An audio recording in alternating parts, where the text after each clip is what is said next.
Bueno, bienvenidas y bienvenidos a esta, ¿cómo lo llamamos? Clase pública, conversación pública, charla, digo, estas oportunidades que siempre nos da la universidad. Soy de los que dice que la universidad no es solo las materias curriculares que cursamos, sino muchas otras experiencias. Y en eso muchas veces estos años que discutimos la presencialidad, la virtualidad, ¿por qué no plena virtualidad? Yo siempre citaba, hay un libro hermoso de Horacio González que se llama Saberes de Pasillo, y que señala esos conocimientos que a veces son los principales que nos deja la universidad, digamos, las conversaciones que se dan en torno a. Y en ese sentido yo siempre celebro esta posibilidad de en los cursos o fuera de los cursos tener charlas con invitados, con invitadas, con algunos que son también parte de la casa, pero en este caso un poco invitados, un poco de la casa, y muchas veces las excusas para eso son las presentaciones de libros. Este año, desde mediados de año, o a propósito, ustedes saben, en la universidad se hace en septiembre siempre una feria de libro. En torno a esa fecha empezamos a hablar con Mariano y con Rocco la posibilidad de presentar sus últimos libros a la universidad. No se llegó a hacer en esa oportunidad y quedó planteada la invitación que se convirtió en la posibilidad de esta conversación, a la que invita la diplomatura en Ciencias Sociales. Le agradecemos a Sergio Revesar, director de la diplomatura que está acá presente. La idea de charlar a partir de que Mariano y que Rocco, a quienes ahora presento brevemente, cuenten un poco de estos dos libros, La democracia en cuestión y Lanzallamas, que son libros de bastante reciente presentación y que habilitan a una discusión sobre la historia política y el presente político de nuestro país, una revisión de los logros y de las deudas de la democracia que tenemos y el punto al que nos ha llevado en este momento la democracia, ¿no? Y el jaque que atraviesa también, ¿no?, la democracia hoy. Les voy a proponer que arranquen con alguna conversación breve en ese orden cronológico, digamos, y que después abramos la conversación. Con el orden cronológico me refiero a, en primer lugar, tenemos el libro de Mariano Pacheco, La democracia en cuestión, la larga marcha hacia la emancipación. Es un libro que Mariano escribe en más tiempo, pero publica en el 2023, que fue un año marcado por la conmemoración de los 40 años de democracia, y es una reflexión atravesar también por experiencias de militancia de esos 40 años, una reflexión en torno a, uno podría decir, la promesa incumplida de la democracia, o las promesas incumplidas de la democracia. El libro se publicó en el 2023, por ende no habla de lo que atravesamos en este contexto, aunque quizás explique algo de cómo llegamos ahí. De lo que atravesamos hoy, indudablemente habla Lanzallamas, cuyo subtítulo es Milei y el fascismo psicotizante. Es un libro claramente en torno a la reflexión de este escenario que algunos llaman nuevos derechas. Hay una discusión de cómo denominar, y Rocco es de quienes sostienen que a este fenómeno se le puede, con todas las letras, llamar fascismo entendiendo al fascismo como un modo de acción, de pensamiento, de poder, de ideología de la barbarie, un proyecto reaccionario disfrazado de un revolucionario, que se verifica en otra categoría que él llama el neoliberalismo zombie, y ahí quizás haya una conexión para pensar los libros, porque quizás una de las épocas que Mariano más ha pensado, pero que además reflexiona en el libro, es los años de neoliberalismo en Argentina, cómo los transitamos y cómo salimos de ellos también, con lo cual es un diálogo posible. Así que los dejo con ellos. A quienes no presenté, Mariano es un intelectual orgánico de los movimientos populares en Argentina, un gran intelectual que ha tenido algunos pasos por nuestra universidad, allá lejos hace tiempo, por el 2012-2013, dando algún taller sobre el periodismo de Walsh, y en vinculación también con la universidad como parte de su militancia en su momento, bueno, vos podés contar vos tu militancia, pero bueno, faltó mencionar también que este libro está publicado y un poco dedicado a su, en su pertenencia, digamos, a la UTEP, ¿no? En su vinculación. En su momento.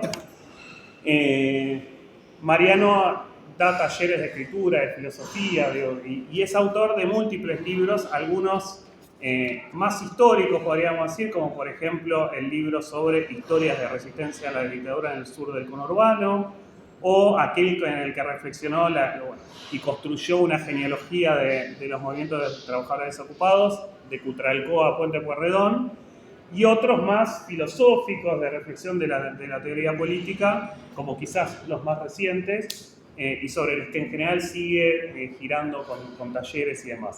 Y Rocco, muchos de quienes están acá son sus alumnos, así que lo conocen. El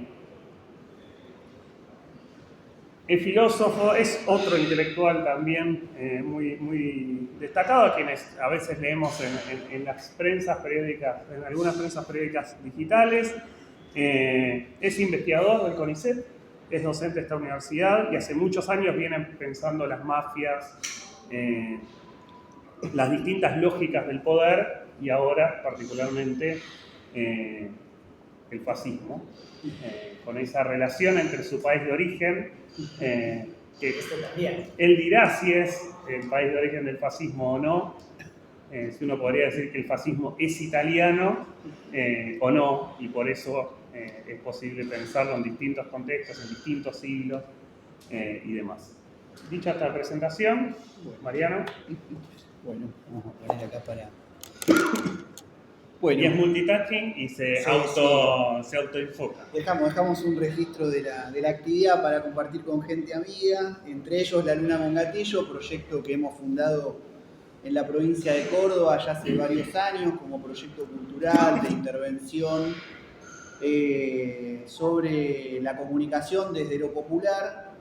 Así que bueno, nada, quería en primer lugar agradecer a Rocco que facilitó también con la posibilidad de enlazarlo con su práctica docente aquí, bueno, a la Universidad Nacional de Quilmes y el espacio acá que han brindado también para promocionar la actividad. Con Dani Badene, que nos conocemos ya hace muchos años, también andanzas un poco de las intervenciones culturales y este camino que tiene que ver con algo que aparece un poco trabajado en el libro, en La democracia en cuestión, que es un poco tratar de pensar estos últimos 40 años en la Argentina desde un punto de vista popular, ¿no? Es decir, tratar de hacer un balance histórico y en primer lugar corrernos de lo que puede ser como la dinámica más escolar, pensada en, por ejemplo, periodizar a partir de las gestiones de gobierno, cuándo empieza, cuándo termina, qué presidente en cada año, y tratar de pensar, que es lo que rápidamente voy a poner aquí a considerar como para abrir una primera conversación, que es la de tratar de pensar estas 4 décadas en Argentina a partir de ciclos de lucha, ¿no?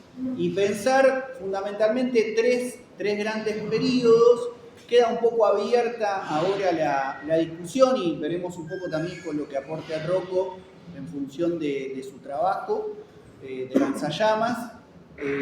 Si estamos quizás a las puertas de un cierre definitivo de ciclo y apertura de un nuevo ciclo, con esto que estamos viviendo en estos meses en nuestro país. Así que básicamente arrancaría por ahí como para plantear algunas breves cuestiones y después poder seguir con la charla a partir de intervenciones, de preguntas y de lo que el propio Rocco también pueda sumar más para pensar estos meses y estos años más recientes. En principio, diría lo siguiente, ¿no? Que es un poco el recorrido que hace el libro. Estamos en un momento en el que necesitamos poner mucho énfasis en recuperar un archivo histórico y un archivo teórico para poder repensar la emancipación, ¿no? Es decir, para poder salir de la situación actual de realismo capitalista, ¿no? Como plantea un autor que ahora viene siendo más leído en nuestro país, Max Fischer, es decir, que hoy es más fácil imaginar el fin del mundo que el fin del capitalismo, para poder tratar de quebrar un poco ese horizonte que parece cerrar la época, es necesario no solo luchar y tratar de construir otra dinámica en nuestra vida social, política y cultural, sino apelar a un cierto archivo de recorrido de luchas anteriores que son tanto experiencias que se fueron dando fundamentalmente en la Argentina, en Latinoamérica y también en algunos otros lugares del mundo, pero también un archivo teórico, ¿no? Es decir, cómo hacer para recuperar una discusión sobre la democracia en momentos de crisis de la democracia, cómo no reducir la democracia a una cuestión procedimental, nada más de sistema, de régimen con determinado funcionamiento, y apelar un poco un recorrido de determinadas textualidades que han contribuido, por ejemplo, desde la filosofía política, a pensar la cuestión de la democracia. El libro básicamente trabaja 4 autores, que son Spinoza, Marx, Antonio Gramsci, y cierra un poco con Linera para darle un contexto más actual y más latinoamericano. Y luego el libro pasa a un, movimiento que implica poner en mismo pie de igualdad la elaboración conceptual teórica con experiencias, con lo que se denomina las genealogías de la Revolución Latinoamericana, ¿no? Donde básicamente se reivindican un conjunto de procesos que tienen que ver con el ciclo, revolucionario del siglo XX, marcado por la Revolución Cubana, poner el foco quizás ahí en la experiencia de los CDR, ¿no? Que son un poco como esas unidades básicas que tienen los cubanos, que como supieron construir una democracia que no tiene que ver con el régimen tal como conocemos la democracia representativa liberal, sino con un tipo de democracia directa que, por ejemplo, tiene que ver con una organización por manzanas y hasta por cuadras en todos los barrios de Cuba.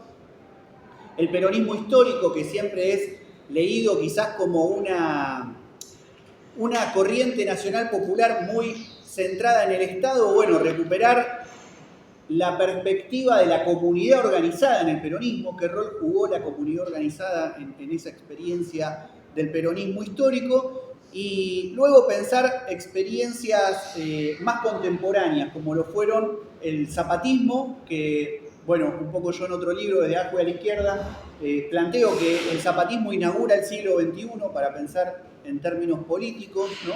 De algún modo quebrando la hegemonía, el discurso único neoliberal en 1994, y luego el proceso de la revolución bolivariana en Venezuela, encabezada por Hugo Chávez, que vuelve a hablar del socialismo, habla del socialismo del siglo XXI y caracteriza el propio proceso como revolución y recupera la figura de Simón Bolívar.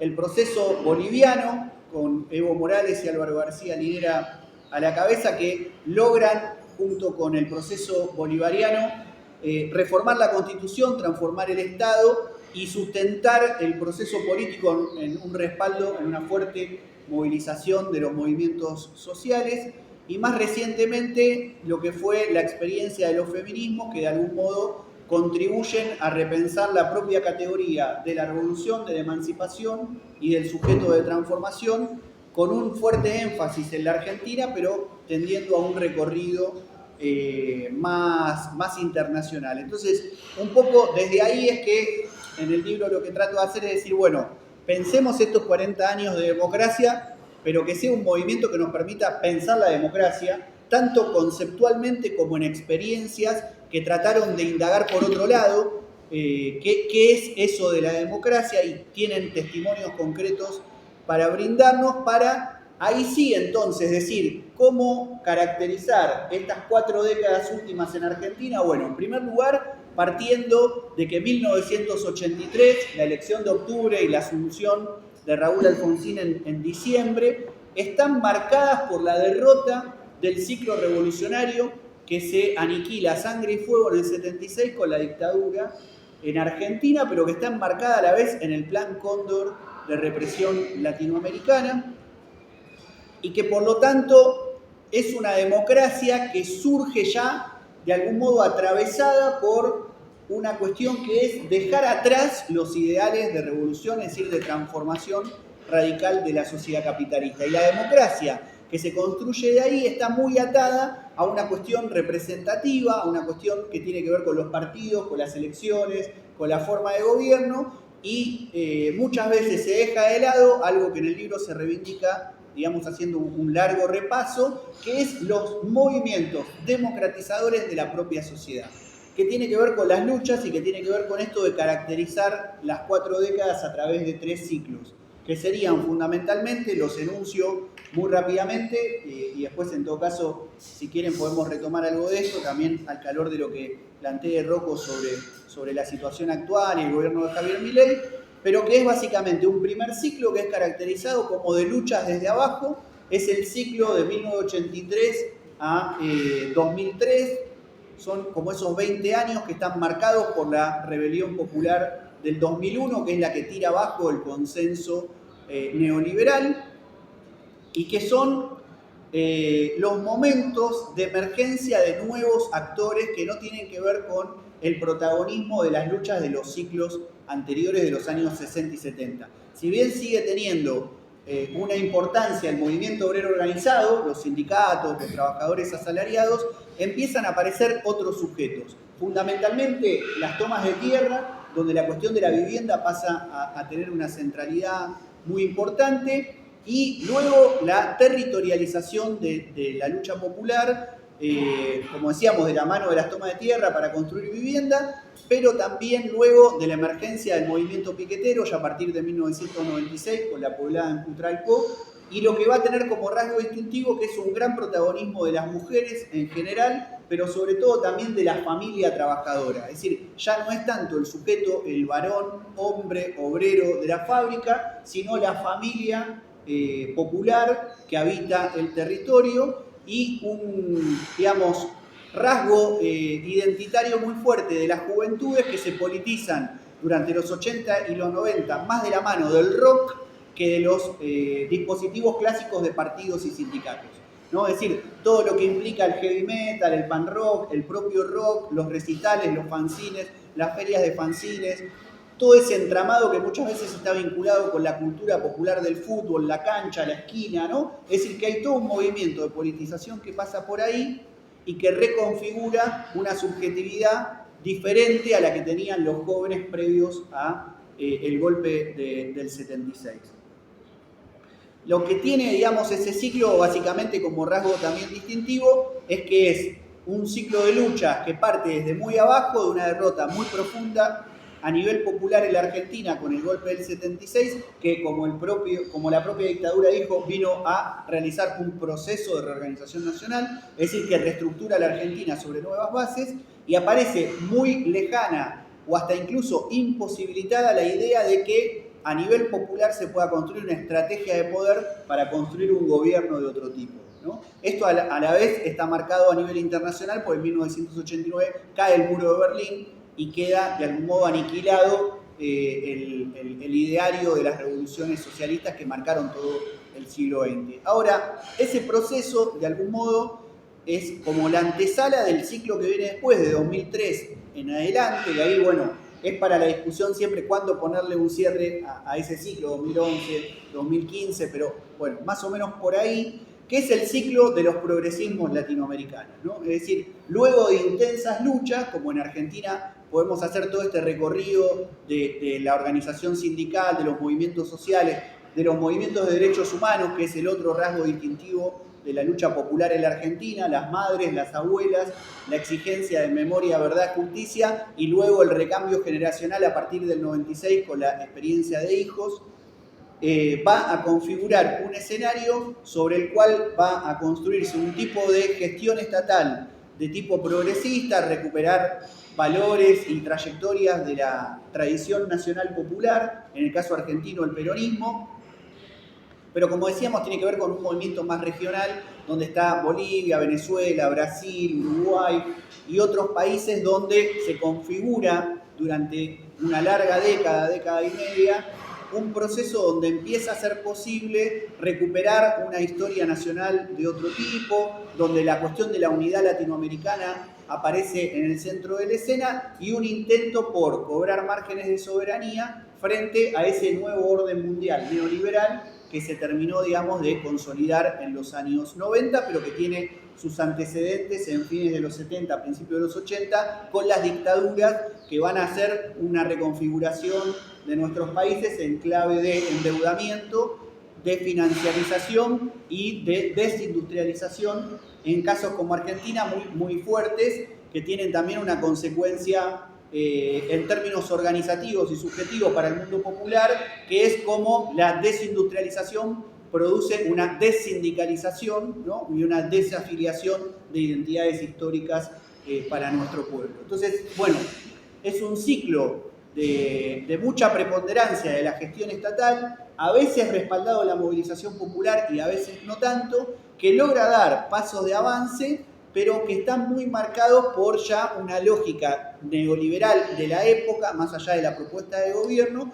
que tiene que ver con la imagen de individuos consumidores y con una democratización muy vinculada también a unas imágenes de felicidad que tienen que ver con la idea del consumo, ¿no? Entonces, bueno, como eso resulta muy problemático, como en Argentina, a diferencia de Bolivia y Venezuela, no se reforma la Constitución, no se transforma el Estado y de algún modo el proceso político queda muy encerrado en las lógicas de la democracia liberal representativa.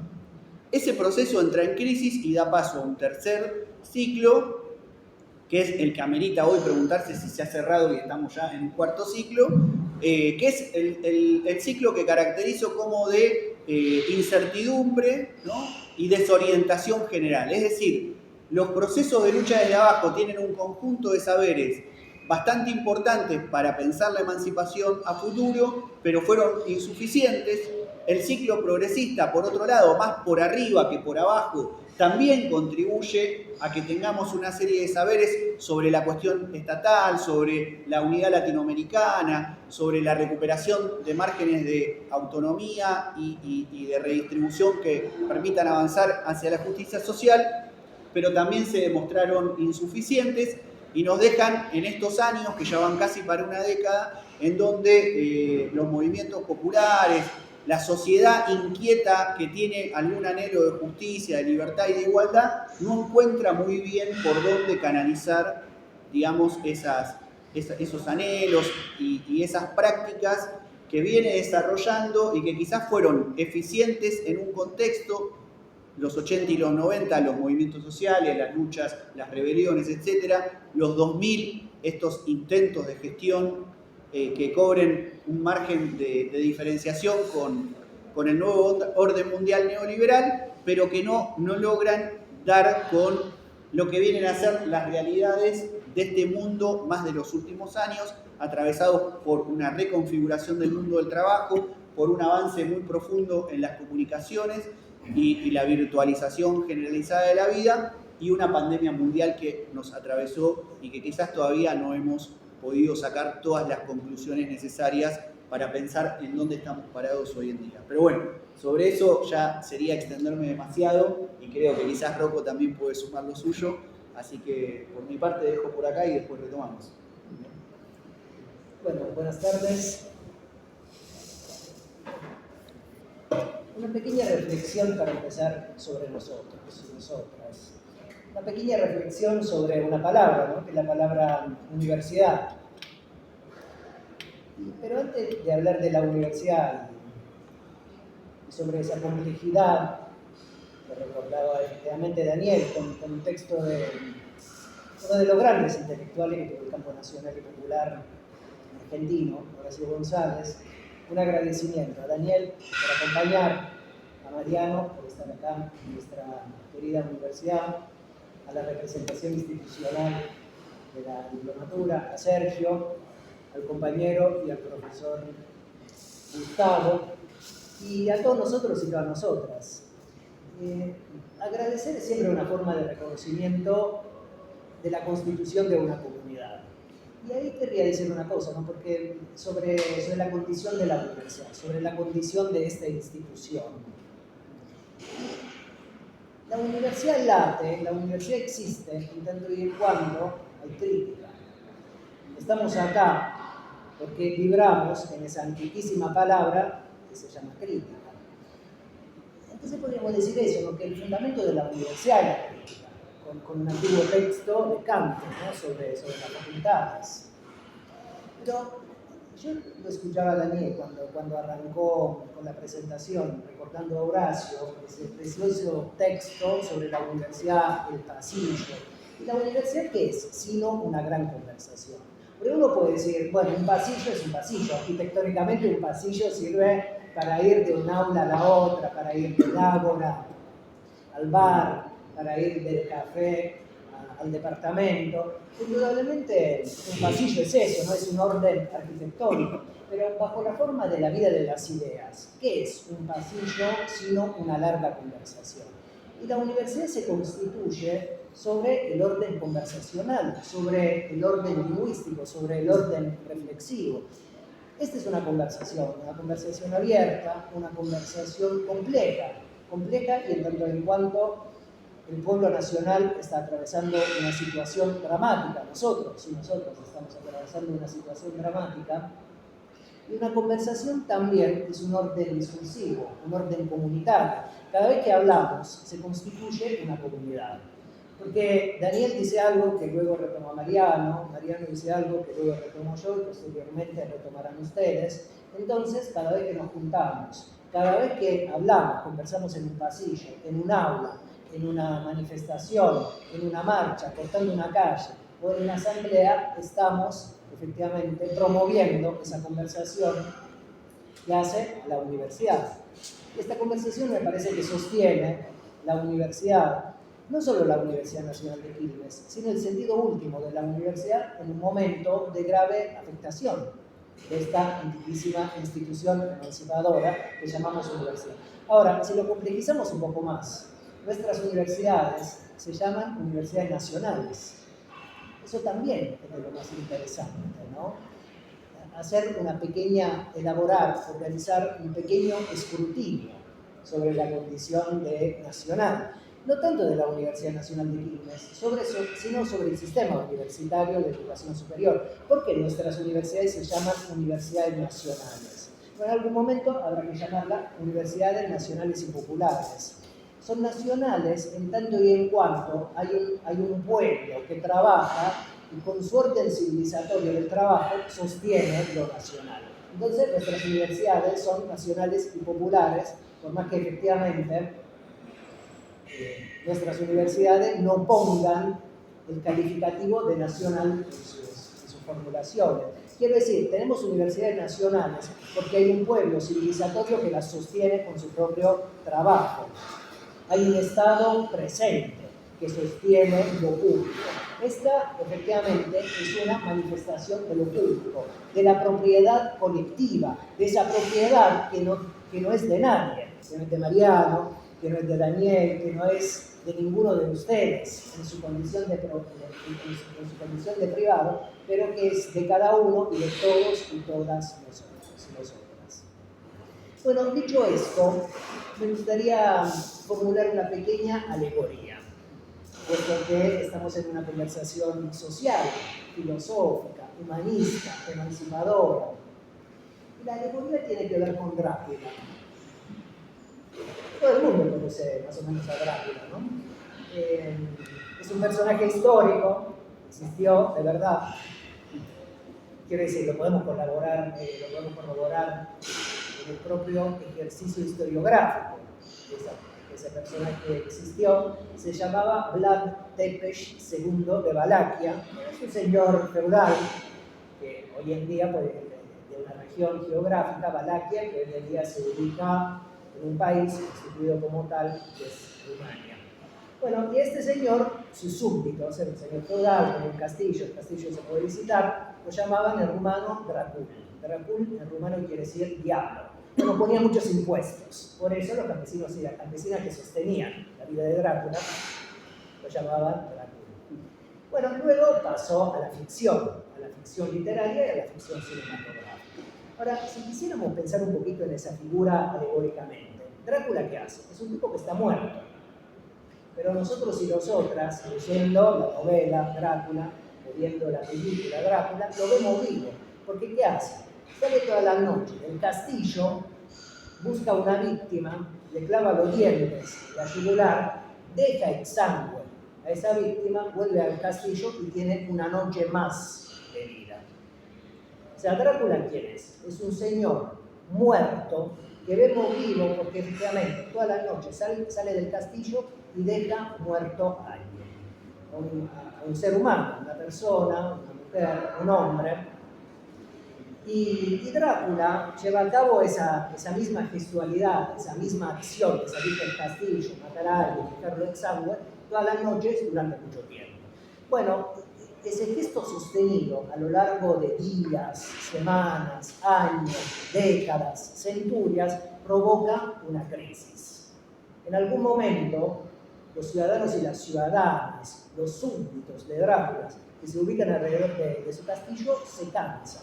Y entonces constituyen un asedio, organizan un asedio al castillo de Drácula, no puede salir del castillo, no puede matar a nadie.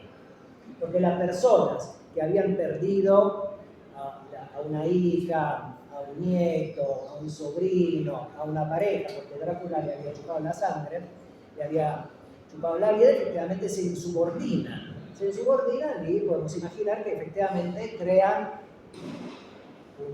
un cordón sanitario alrededor del castillo, asedian el castillo y por lo tanto Drácula no puede salir del castillo para identificar a una nueva víctima.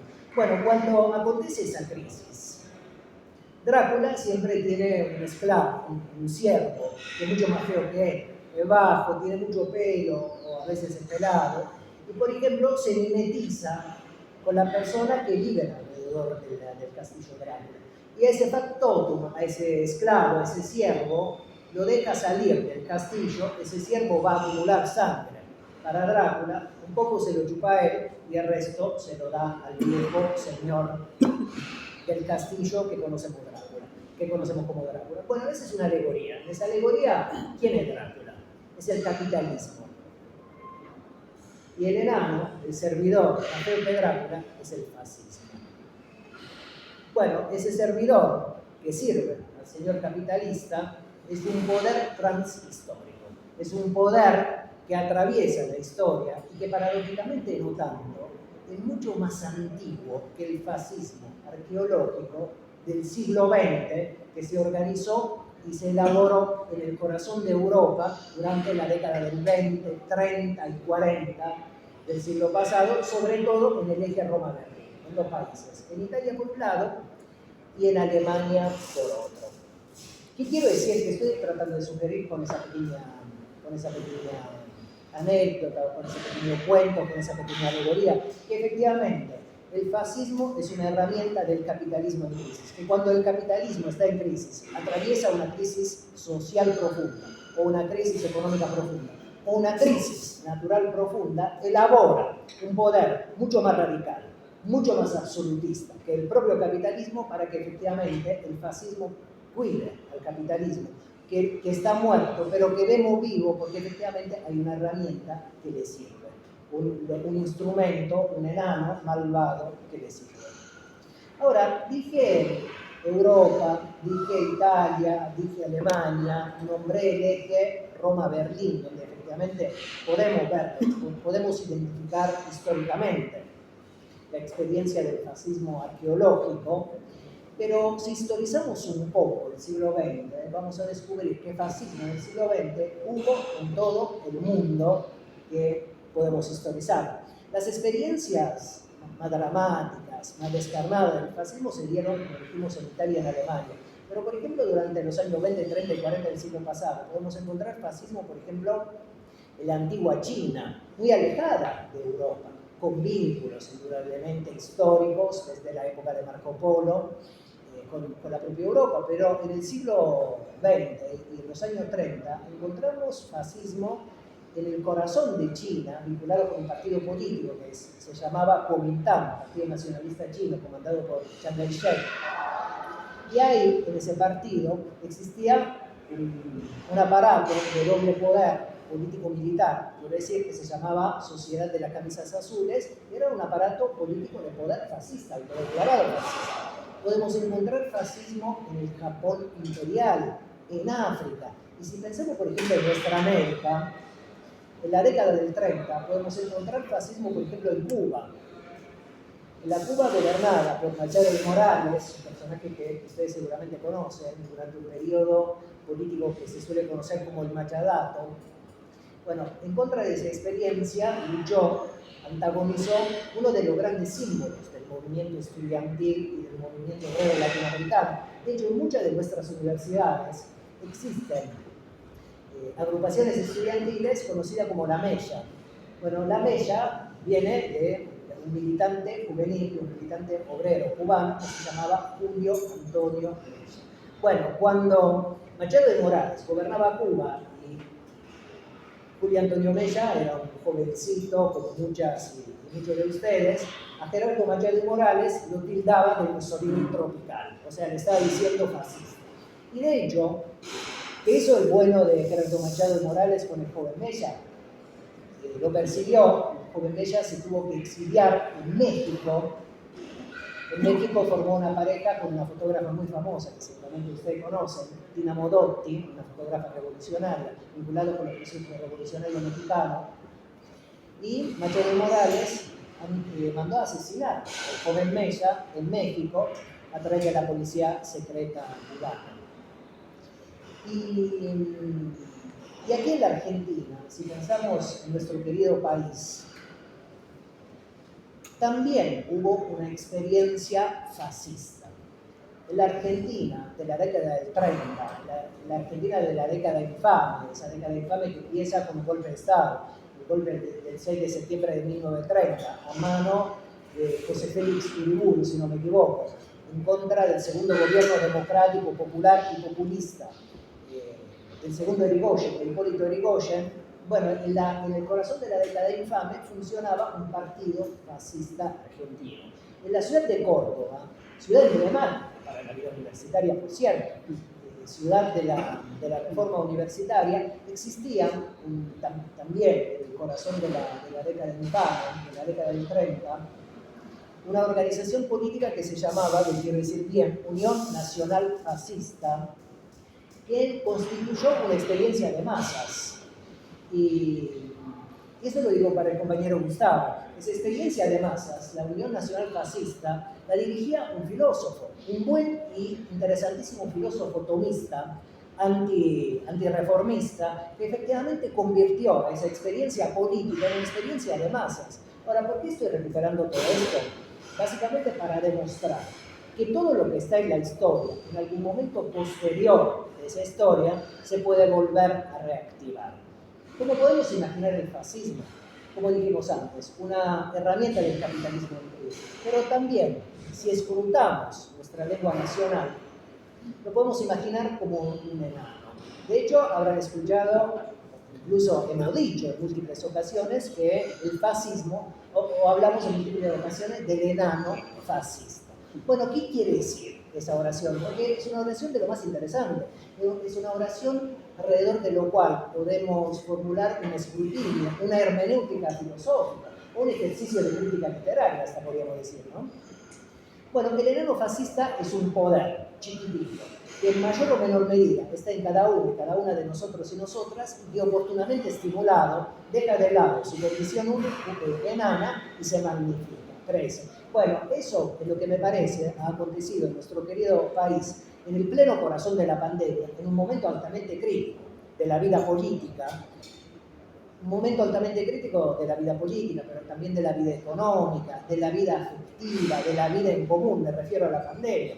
La pandemia afectó nuestras formas comprensivas, afectó nuestras formas de lazo social, no podíamos ver a nuestros amigos, no podíamos ver a nuestros hijos, a nuestras parejas, perdimos a muchas personas queridas, entonces se había afectado el sentido vitalista, el sentido más profundo de la existencia, porque afectó la economía, afectó las formas afectivas, los modos de vida en común, las formas políticas, porque el campo nacional y popular o el campo de la emancipación existe en tanto y en cuanto puede pensar, en tanto y en cuanto se moviliza, en tanto y en cuanto nos movilizamos, y a la hora de movilizarnos elaboramos también una conversación y se constituye un gran relato sobre quiénes somos.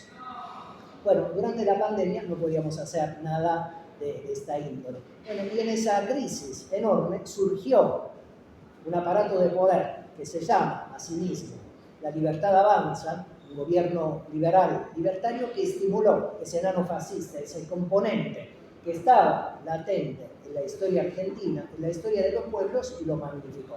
Ahora, ustedes dirán, pero no se nombran fascistas, no se dicen a sí mismos fascistas. Y miren, en su sano juicio, ningún sujeto social, ningún sujeto político, ningún sujeto humano del siglo XXI vendría a nuestra puerta y diría: hola, hola Mariano, ¿cómo te va? Soy el fascismo. Porque luego de la experiencia del Holocausto, luego de la experiencia de Auschwitz, esa palabra no se puede usar más. Y entonces recuperan bellas palabras de los campos de la emancipación, como la palabra libertad, y efectivamente vienen a encubrir el devenir de su identidad. Pero si somos capaces de mirar la operatividad política inherente de ese poder, efectivamente descubrimos cómo opera y podemos nombrarlo como fascista. Miren, el poder fascista es un poder dual, es un poder binario, es un poder psicotizante, como digo en el librito, porque es un poder que siempre dice dos cosas al mismo tiempo que entre sí chocan, se contradicen. O sea, es un poder contradictorio, inherentemente contradictorio. Voy a hacer un ejemplo y lo van a ver inmediatamente. Nunca voy a hacer ninguna política y ningún acuerdo con los chinos, porque los chinos son todos iguales, como dijo la ex cancillera, y además son comunistas, son malos, son zurdos y son colectivistas. Eso dijo Milei cuando estaba en plena campaña. Hace un par de semanas le hicieron una entrevista por televisión, se la hizo una señora muy conocida, de pelo plateado, y Milei, ¿qué le dijo a esa buena señora? No, los chinos son socios de lo más interesantes, porque no te piden nada. Bueno, entonces, ¿a qué nos tenemos que atener? ¿A cuáles de las dos dimensiones nos tenemos que atener?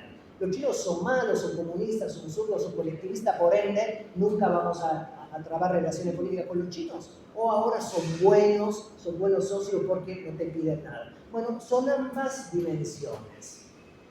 Caputo, el ministro de Economía actual, durante la campaña del presidente Milei, era un chorro, un mesalinerista, alguien que efectivamente había solicitado una deuda que tenemos que pagar todos y todas frente al Fondo Monetario Internacional, y ahora es el ministro de Economía. ¿Y quién lo definía durante la campaña como chorro, mesalinerista, endeudador serial? Era el actual presidente Milei.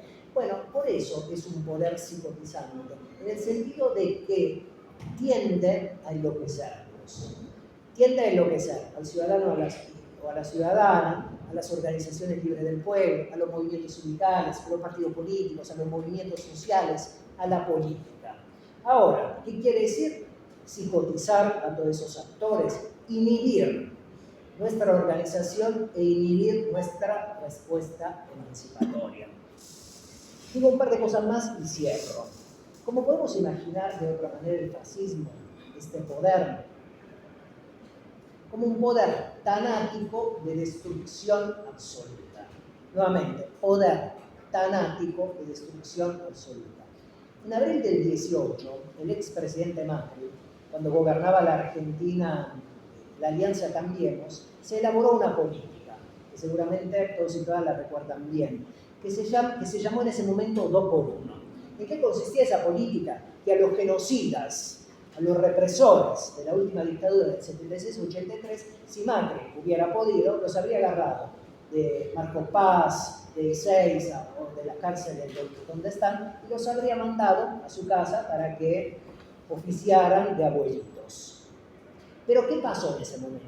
El pueblo argentino salió masivamente a la calle y articuló un dique de contención. Dijo: hasta aquí nomás, eso no se puede tolerar.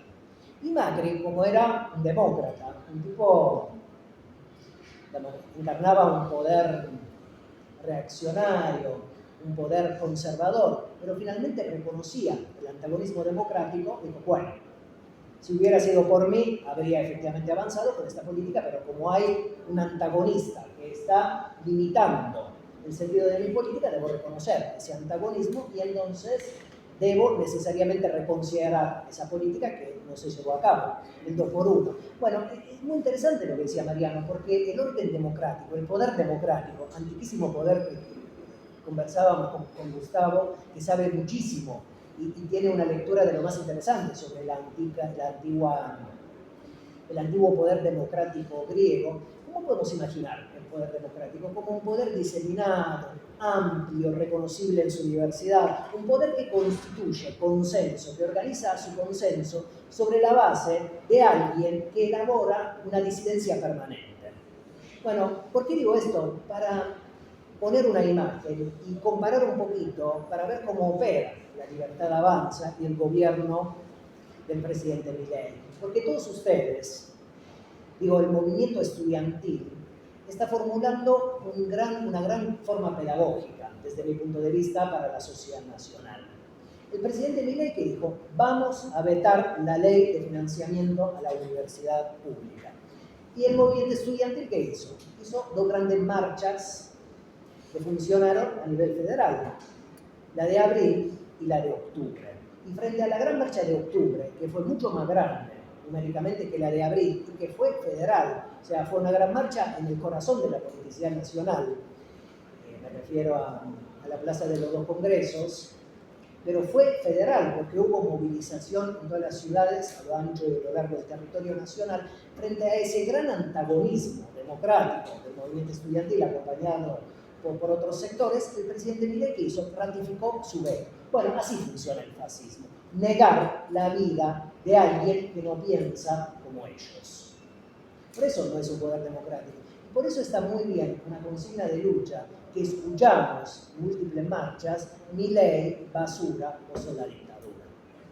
Bueno, ahí también hay una gran enseñanza, porque indudablemente no son poderes homólogos, el poder terrorífico de la dictadura y este poder, pero al mismo tiempo son comparables, porque esa consigna de lucha, que es una gran sabiduría popular, lo que expresa, lo que explica es efectivamente que este poder está por afuera del orden democrático, está más allá de las fronteras de la democraticidad, porque desconoce efectivamente a otro sujeto social, político, que elabora una disidencia. Y dice, estamos pensando otra cosa, queremos sostener lo público, queremos universidad nacional, pública, gratuita, de calidad, masiva. Y me parece que el movimiento estudiantil nacional a la sociedad y al propio gobierno le está demostrando que estamos frente a un poder de destrucción tanática absoluta, que no quiere destruir el Estado, sino que quiere destruir, si no me equivoco, la parte social del Estado. Quiere destruir lo público y reconvertirlo en negocio. Ponerlo a disposición de un orden de clase, que podemos llamar orden de clase burgués, orden de clase de una nueva clase social, que es una nueva aristocracia tecnológica financiera, que por ejemplo podemos identificar en un tipo como Elon Musk. Estoy leyendo, y con esto termino, un librito preciosísimo de una antigua militanta revolucionaria bolchevique y feminista. ¿Verdad, no, Mate? Sí. Clara Zetkin, una militante que había fundado el Partido Socialdemócrata Alemán, que luego había fundado una liga espartaquista y posteriormente el Partido Comunista Alemán. Una militante revolucionaria, pero sobre todo una militante feminista, que durante 20, 30, 40 años de su vida se ocupó de la condición femenina. De hecho, su gran libro, que podemos leer hoy en día, se llama La cuestión de las mujeres. Imaginó y luchó en ese sentido para organizar la emancipación que hoy en día llamamos feminista, pero que en ese momento ellas llamaban la cuestión de las mujeres. Bueno, escribió un librito precioso que se llama Luchando en contra del fascismo y cómo ganar, cómo vencer. ¿Qué sugiere Clara? Lo presentó, dice, es un librito que ella presentó en el año 23, cuando ya era una señora mayor en Moscú, tenía 66 años, y dijo que para luchar en contra de experiencias fascistas necesariamente había que luchar en unidad, que todas las fuerzas del campo de la emancipación tenían que concurrir en un espacio unitario, sin distinciones gremiales, sindicales y sin distinciones políticas para constituir una especie de cordón sanitario y límite de contención a un poder tanático absoluto que, cuando se hace del Estado, destruye el Estado, y al destruir el Estado destruye las sociedades y las comunidades. Eso tiene una palabra: Auschwitz y solución final. Hasta ahí. No, digo una buena noticia, pero duda de eso. Es un momento altamente reaccionario de la vida política. Pero como la ciencia histórica tiene sus leyes, luego del momento reaccionario, tengan presente bien esto, luego del momento reaccionario siempre sobreviene la emancipación. Tenemos que trabajar, asumirnos como sujetos activos para que esa emancipación posible, porque como decía Mariano, hubo emancipación en América Latina entre el 94 y 2015, lo que llamamos patria grande, esa gran imaginación. Puesto que hubo emancipación, va a sobrevenir de nuevo. Y me parece que cada uno y cada una de nosotros y nosotras puede asumirse como un factor activo de la historia para que se reactive de nuevo ese momento altamente luminoso de la historia de nosotros.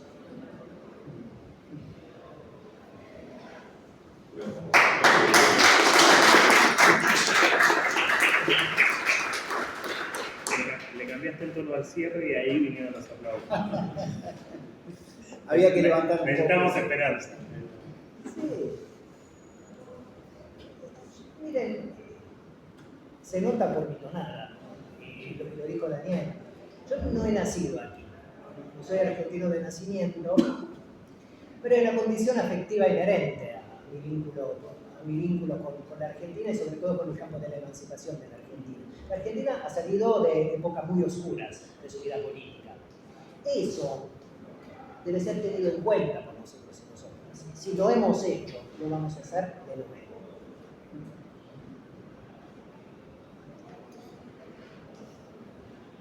Abrimos la conversación. Sí, a mí me resulta interesante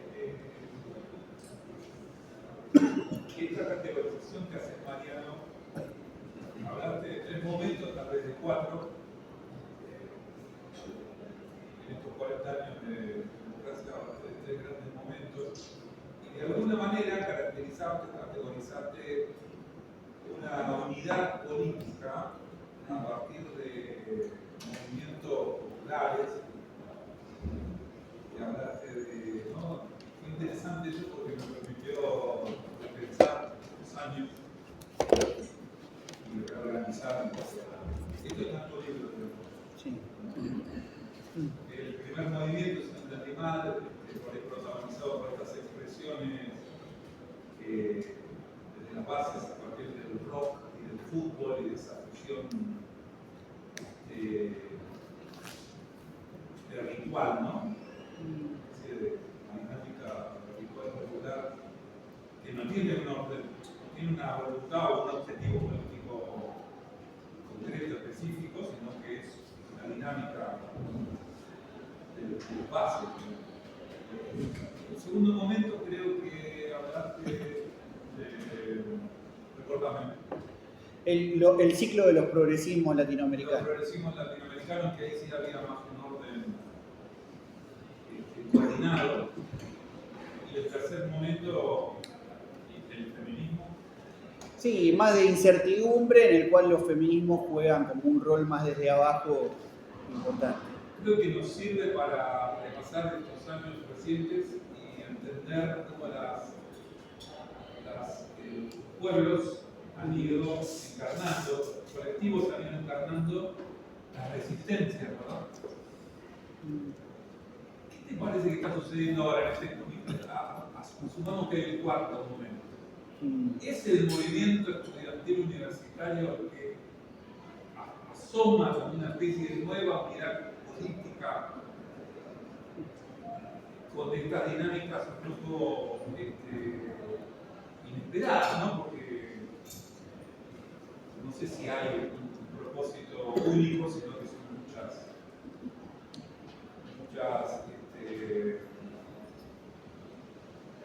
muchas tensiones que se juntan y se puede pensar a estos últimos meses, ¿no? Estos últimos 10 meses, como estamos viendo el nacimiento de una nueva unidad política popular. ¿Qué te parece?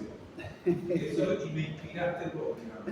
Bueno, en primer lugar diría que todavía es muy apresurado para poder sacar conclusiones. Movimientos que son coyunturales, habría que ver cuánto tienden a ser más estructurales. Sí diría, y recuperando lo que decía Rocco sobre las memorias, que no es casual que en un momento como este en la Argentina salud y educación pública se constituyan en las dos banderas principales de bloqueo de las políticas, o de los intentos de bloqueo de las avanzadas, digamos, privatizadoras del gobierno de Javier Milei, y que constituyan también una sensibilidad transversal al conjunto de la sociedad, ¿no?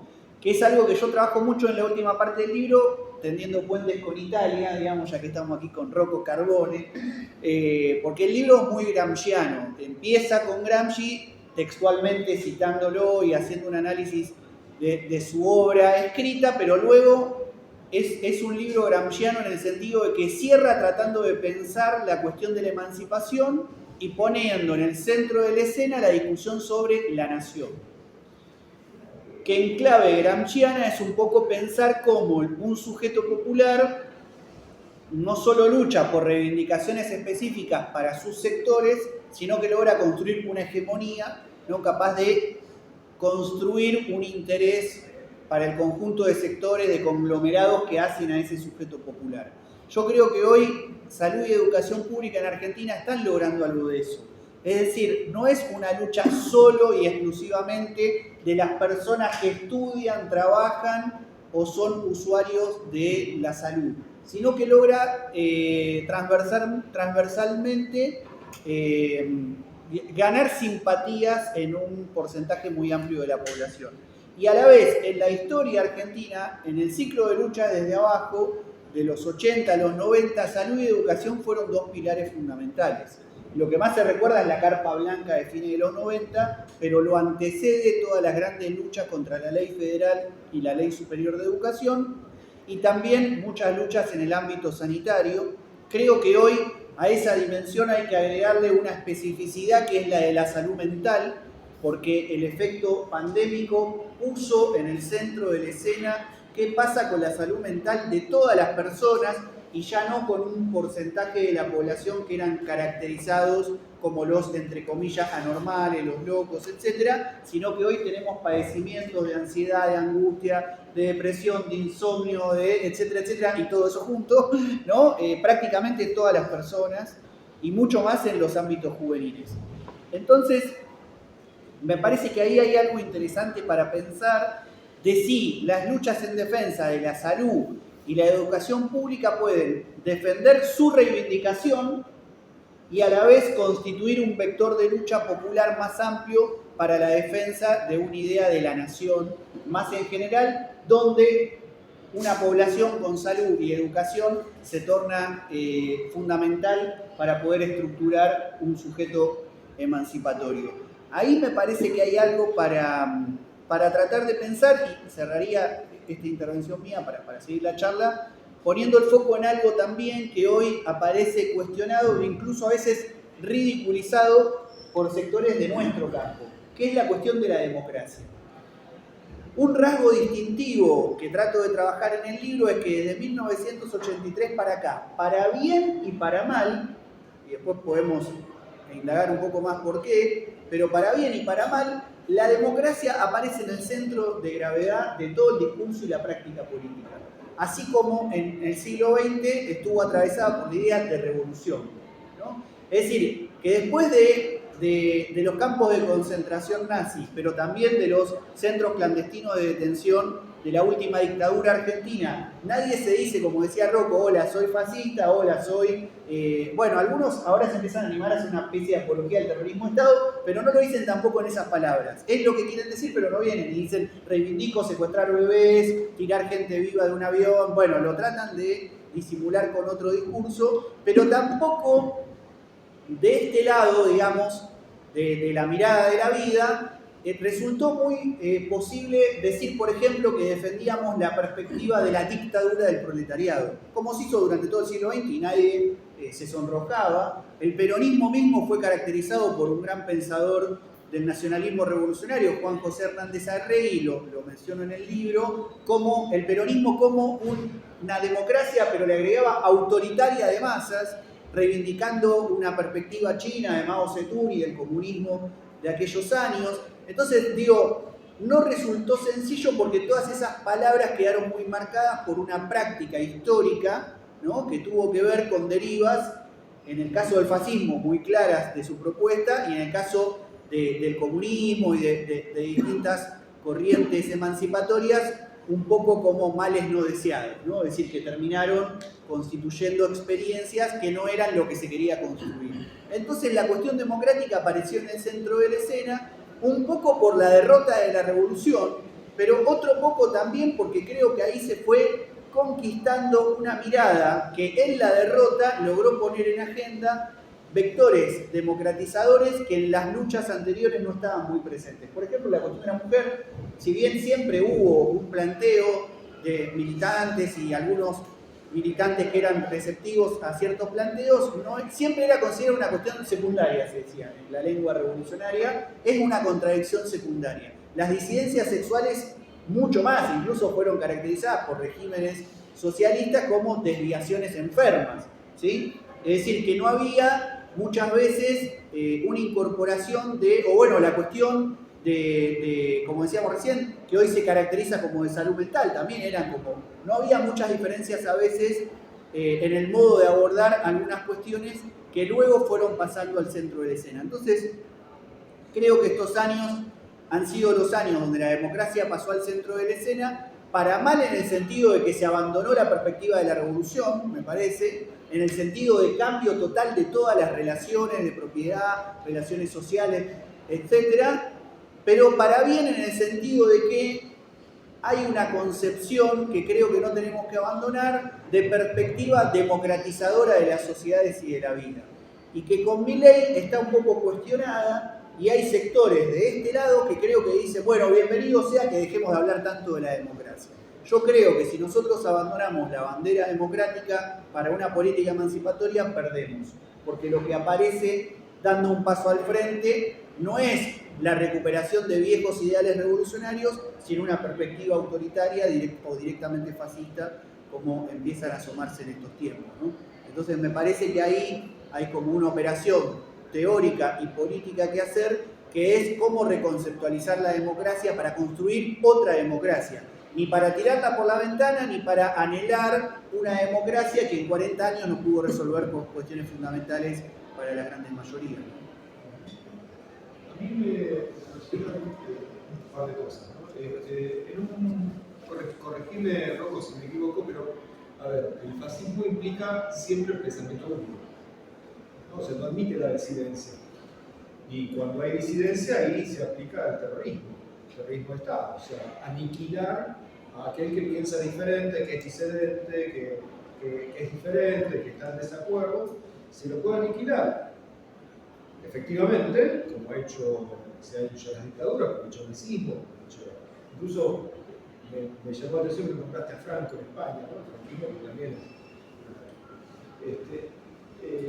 y si no simbólicamente, ¿no? Porque digo, cuando yo le digo al otro que es un tarado, que es un chorro, que es un corrupto, que es un idiota, que también lo estoy aniquilando, lo estoy matando porque lo estoy descalificando, ¿no?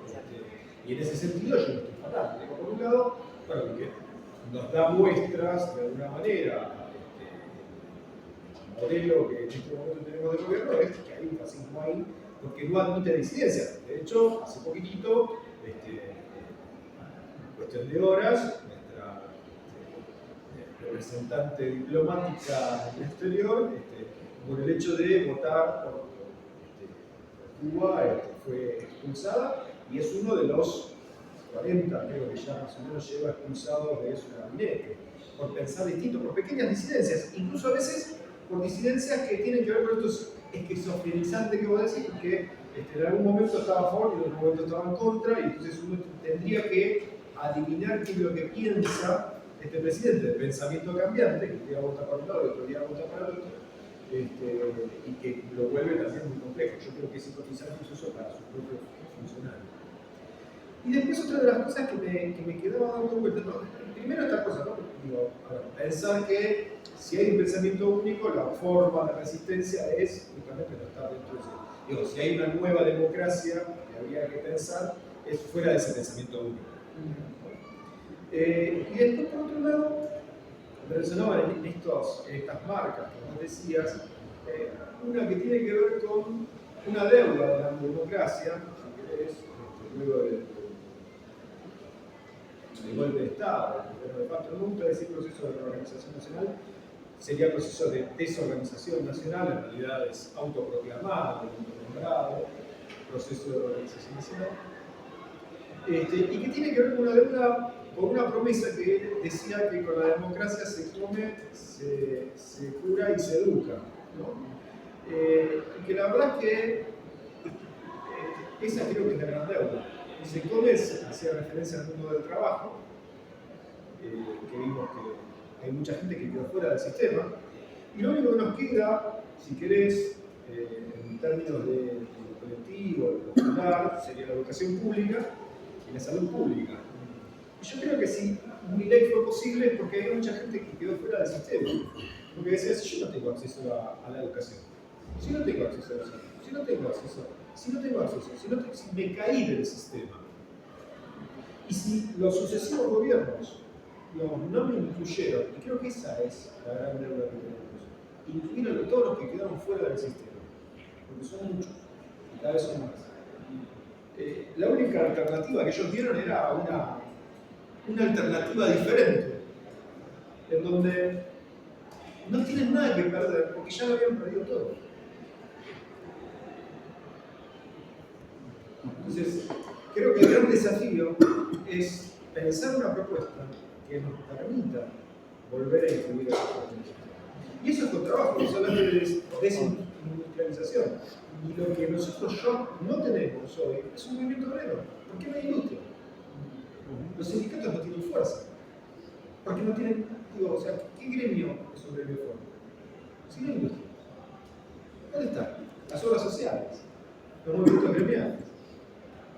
Si estamos realizando un trabajo informal, el que tiene suerte, ¿no? Y tiene un contrato, y es un monotributista que trabaja en el gremio, en la nación, en la obra social. Por eso está la crisis, las obras sociales, por eso está la crisis también. Entonces, me parece que el gran desafío es pensar en una industrialización posible, donde en principio es el Estado, me parece, el que tiene que dar el puntapié para que eso sea posible, pero tenemos que pensar a mediano y largo plazo. Cómo incorporar a esa gente de nuevo a la seguridad social, de nuevo al empleo formal, de nuevo a que tengan vacaciones, digo, cómo volver a ser una comunidad organizada. Porque la comunidad organizada no era comunista, era, si querés, dentro de la economía liberal. O sea, en ningún momento se planteaba otra cosa. Lo que pasa es que era el neoliberalismo, si querés. Pero en ningún momento se planteaba esa tercera posición fuera de un pensamiento que de alguna manera mantenía una lógica relativamente liberal, pero sí con redistribución de la riqueza, si querés, o con una distribución, si querés, más justa, por eso se habla de responsabilidad de la riqueza. Pero seguía en un modelo liberal. Un modelo, si querés, no sé si liberal, capitalista. Hasta ahí nomás. Otra mirada. Me interesa mucho lo que dice Sergio. ¿Cuál es la pregunta? No, es que no hay pregunta, pero hay una No hay preguntas, sino cosas que me dispararon, a partir de lo que yo iba diciendo. La pregunta sería, bueno, a ver, ¿qué opinan? ¿Qué les parece? Si va por ese lado. A mí me interesa mucho lo que dice Sergio, porque me interesa mucho la cultura peronista. Uno puede entender la vida política bajo la forma de la teoría política, de la filosofía política, o puede escrutar la vida política sobre la base de las consignas, sobre la base de los grandes cánticos populares, en donde se sintetizan la gran experiencia de sabiduría populares. La marcha peronista que dice, combatiendo al capitalismo. Y los que venimos de tradiciones revolucionarias, ¿qué le decimos al peronismo? Déjate de joder. ¿Cómo combatiendo al capital? Claro, pero ahí hay una tradición revolucionaria, el peronismo es una tradición revolucionaria. Es una tradición revolucionaria de manera distinta respecto de las tradiciones revolucionarias comunistas, bolcheviques. Combatiendo al capital, ¿qué quiere decir desde el punto de vista peronista o como lo interpreto yo, por lo menos? Construir una barrera de contención.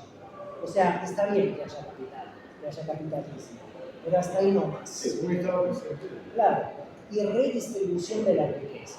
Miren eso, en el 2015, antes de que Macri ganara las elecciones, el PBI se dividía 52%, número redondo, para las clases trabajadoras a 48% para el capital, para la concentración de capital, para los señores del capitalismo. Entonces me parece que es interesante pensar, digamos, cómo el peronismo convive con el capitalismo sin querer subordinarlo, que hagan sus negocios, pero que haya redistribución de la riqueza. Y por ejemplo, el gran problema de la Argentina, uno de los grandes problemas de la Argentina, es la hiperconcentración de la riqueza. La lengua reaccionaria, ¿qué dice permanentemente? En la Argentina hay 49% de pobreza y 10% de indigencia. Esa es la lengua de la nación más, es la lengua de la reacción. Si nosotros y nosotras nos asumimos dentro del campo de la emancipación, deberíamos enfáticamente hablar de ese 20%, de ese 1%, de ese 5%, que acumula de manera desorbitada la riqueza que crea el campo de la emancipación, el campo del trabajo, y que se distribuye malamente.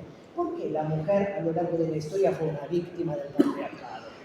Porque la mujer es el sujeto que puede modificar la naturaleza, que puede modificar las sociedades. El gran problema de la Argentina no es porque sea un país pobre.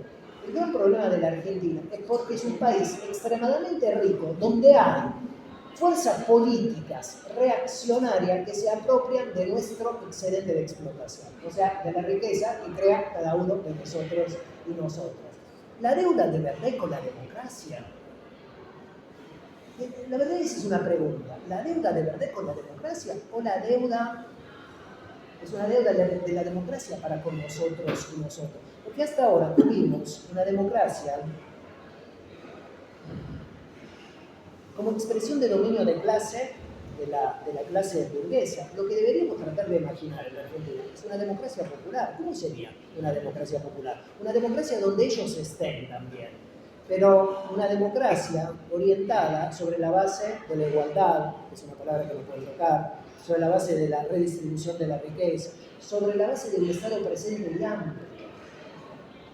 Porque si efectivamente podemos redistribuir la riqueza, podemos tener un Estado amplio, un Estado donde podemos estar todos y todas con una vida digna. La verdad, ¿tenemos una deuda con la democracia?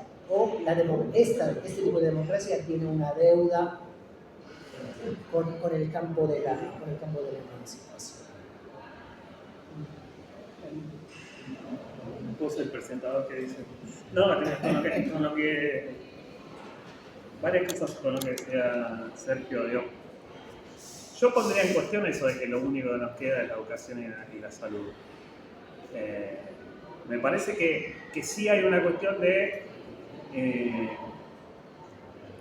quizás lo único que nos quedó visible, y ahí está el desafío, porque indudablemente, esto lo compartíamos el año pasado cuando decíamos, ¿cómo estamos llegando a esto? ¿Cómo Milei gana en la Villa 31? Y naturalmente, me parece que hay una vasta cantidad de sectores populares a los que el Estado no le dio respuesta, en los que prácticamente la única presencia del Estado es la cana cagándolos a palos, o que el Estado fue lo que fue para ellos en la pandemia, que no fue lo mismo que para quien tenía un trabajo en blanco y podía laburar en la casa, y que en ese contexto que venga un loco diciendo vamos a prender fuego al Banco Central, y la verdad que llega más que nosotros diciendo la importancia de la salud pública a la que no pudiste acceder, y en ese sentido me parece que es significativo. Ahora, nosotros, me parece que la clave está en recuperar el valor de lo colectivo, el valor de lo común, el valor de lo público y el valor de lo colectivo. Y en eso, mezclo algunas cosas, pero cuando defendemos la universidad pública, tenemos que entender que el ataque contra la universidad no es solo una cuestión de desfinanciamiento. El desfinanciamiento es la herramienta, pero hay que romper, hay que correr la idea de que la pelea del gobierno es el déficit cero. No hay una pelea por el déficit cero, lo que hay es una pelea, una guerra, la otra vez discutíamos, esto es una guerra declarada al pueblo. Lo que el gobierno busca es la fragmentación, lo que el gobierno busca es la ruptura del lazo social, lo que el gobierno busca es la mercantilización de absolutamente todo. Y por eso necesita, entre otras cosas, romper la universidad. Y por eso necesitamos defenderla. Porque es un espacio colectivo que tenemos, por ejemplo, para pensar en común, para tener espacios como este. Y por eso, ahora, es lo único que tenemos. Y hoy justo teníamos, vieron que había gente por todos lados. En la universidad era un encuentro de los bachilleratos de salud de la provincia de Buenos Aires. Y a la mañana de la apertura, una de las personas que estuvo decía una cosa muy interesante respecto de esto, el proyecto que nos están queriendo plantear y que muchos han comprado es el Sálvese Uno. En los 90 decíamos el Sálvese quien pueda, pero me gusta el Sálvese Uno, la idea del absoluto individualismo. Y la verdad es que hay que empezar a mostrar evidencias de que eso no es así. Disculpame, tengo otro grupo y me están esperando. Vale, gracias. Nos vemos.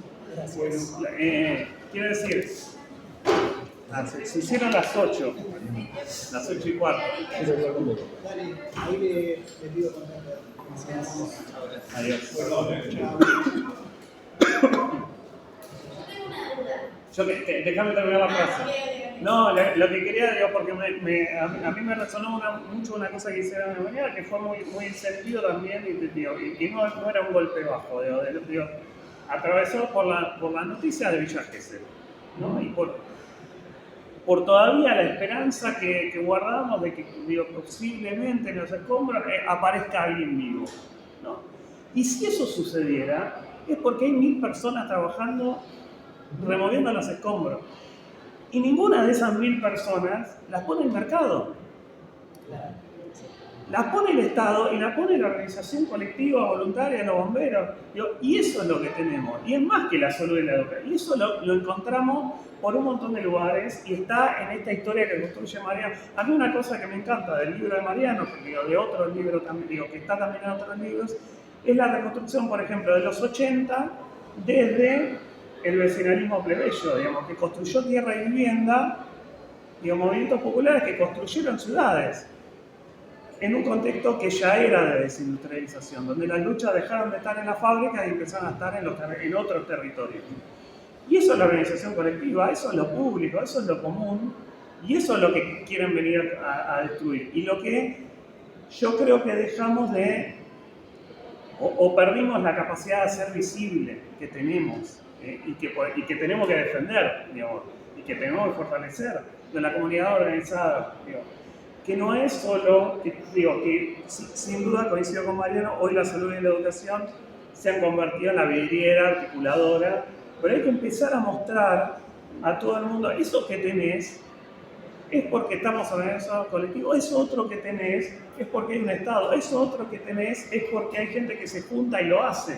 Entonces, si el camino es el Sálvese Uno, que este gobierno además le agrega la delegación, lo pensaba en relación también a la historia de los movimientos, en estos últimos 30 años los movimientos populares hicieron con los planes sociales proyectos colectivos, emprendimiento. Hoy el discurso es, decime si te piden algo si te piden algo por el plan. Por suerte te piden algo por el plan, porque esa es la organización colectiva. Es la organización colectiva que te consiguió el plan y la organización colectiva que hace que ese plan sea algo más que tu salvación individual. Porque lo que no queremos es la salvación individual. Porque el proyecto que necesitamos combatir es la salvación individual. No hay salvación. Porque no hay salvación individual, además. Perdón. Es lo que más o menos quería comentar. En base a lo que preguntó el profesor sobre que si las comunidades que quedaron afuera son las que votaron este tipo de gobierno, se pasa por ese lugar, porque quedaron afuera del sistema, o pasa por una cuestión de ignorancia, o por una cuestión de que le cautiva el discurso de odio.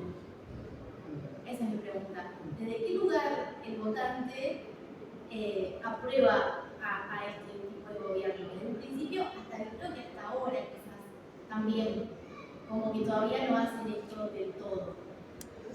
Es un tema de lo más interesante para pensar. Socializo apenas una incertidumbre. Yo creo que a Milei no lo escuchamos. No lo escuchamos. Como es un fenómeno payasesco, es un fenómeno circense, es un fenómeno que habla incluso si pones el volumen en cero. Tendemos a no escucharlo porque elabora una performance compleja. Y entonces, para saber a qué atenernos hay que escucharlo y tratar de leerlo, como decíamos antes, hay cosas contradictorias. Si esto que digo se acepta, hay que agregar una capita más de sentido que complejiza el fenómeno. Todo poder está acompañado por formas comunicológicas muy intensas en el siglo XXI, en el mundo donde vivimos. Y en la Argentina particularmente tenemos un problema grave con las comunicaciones, que es una mediaticidad monopólica. Y cuando, por ejemplo, Milei hacía su performance, cuando estaba en plena campaña, y recordarán que, por ejemplo, durante un momento se paró frente a un pizarrón y dijo: Ministerio de Ciencia y Técnica, afuera; Ministerio de Educación, afuera; Ministerio de Trabajo, afuera. La comunicología que rodea el poder, ¿qué decía? No va a poder hacer todo lo que dice. Entonces, nuevamente, ¿a qué atenerse? Hay un confusionismo masivo que captura al ciudadano y la ciudadana, y este es un fenómeno que ha sido estudiado por la psicología o por parte de la psicología, que se llama mecanismo del doble vínculo. Es un mecanismo que funciona sobre todo dentro de los ámbitos familiares. Hay un pibe gordito y la mamá le dice: deja de comer, por eso es demasiado gordo. El pibe deja de comer y empieza a enflaquecer, y a la semana la mamá o el papá le dice: dale, come, o si no te vas a morir. Se constituye inmediatamente ese pibe como una víctima, porque no sabe a qué atenerse, porque la realidad siempre tiene que estar anclada a una verdad, sea cual fuere esa verdad. Bueno, con nosotros y nosotras hacen lo mismo. O sea, te desamarrean permanentemente.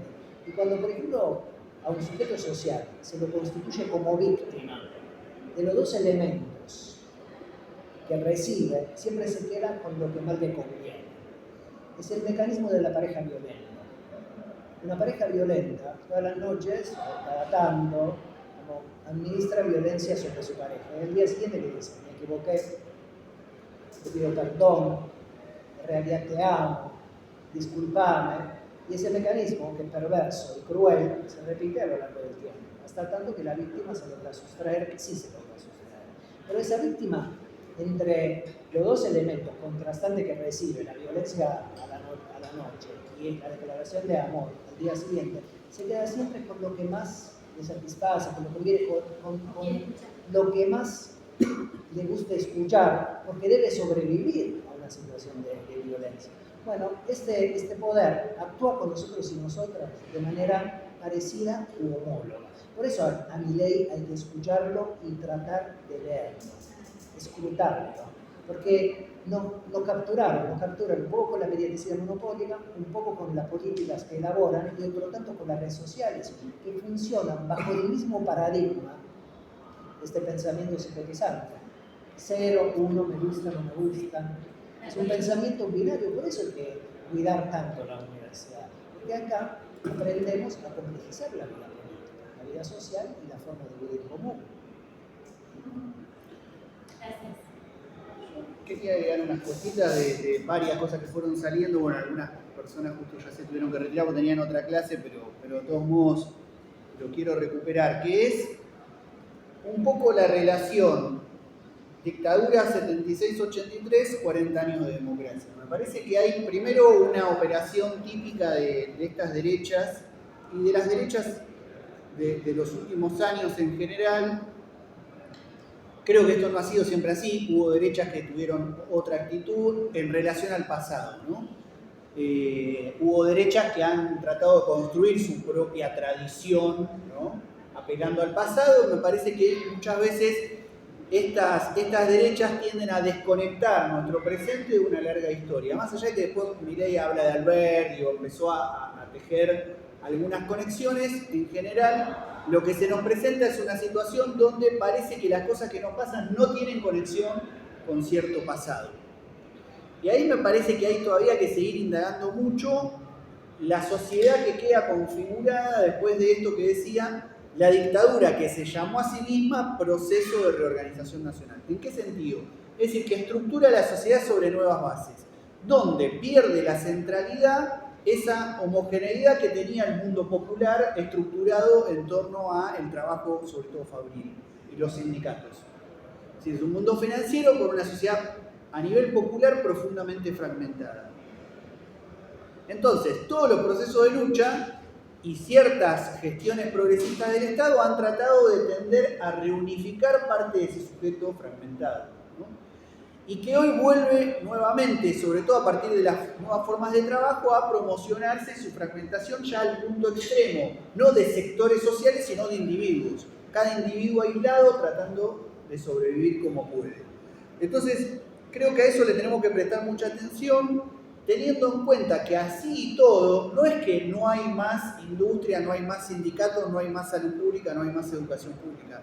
Han perdido el centro de gravedad que tenían y la cantidad. Pero digo, es todavía mucha la gente que transita la educación pública, es mucha la gente que se atiende en el Sistema Público Nacional de Salud, y es mucha la gente, comparado con otros lugares del mundo, que está asalariada y con sindicatos. De hecho, el primer momento de asunción de gobierno de Javier Milei, los sindicatos jugaron un rol muy interesante, ¿no? Parecía que se paraban como el dique de contención contra los planes de ajuste. Luego, los meses que sobrevivieron no fue así, pero es por una cuestión política. Pero siguen teniendo un peso de bastante importancia comparado con otras sociedades latinoamericanas, los sindicatos. Me parece que el gran desafío es pensar algo de lo que en estos tiempos varios veníamos caracterizando como la reconfiguración de una nueva columna vertebral. Es decir, si para el peronismo, como expresión identitaria argentina de la corriente nacional popular latinoamericana fundamentalmente y del tercer mundo, era el movimiento obrero organizado, los obreros de los sindicatos, la columna vertebral, hoy el mundo del trabajo debe ser considerado un poco los sindicatos de los trabajadores asalariados y otro poco de este gran precariado que está disperso en múltiples fracciones a su vez. Es decir, y ahí es en donde está lo que aparece como caracterización de economía popular, por lo menos desde el año 2011. Bajo la consigna, fíjense, 2011, Cristina gana con el 54% de los votos su reelección, tercer mandato kirchnerista, y aparece la economía popular con la bandera "Somos lo que falta". Es decir, que incluso en el mejor momento de las políticas progresistas, un montón de gente quedó afuera.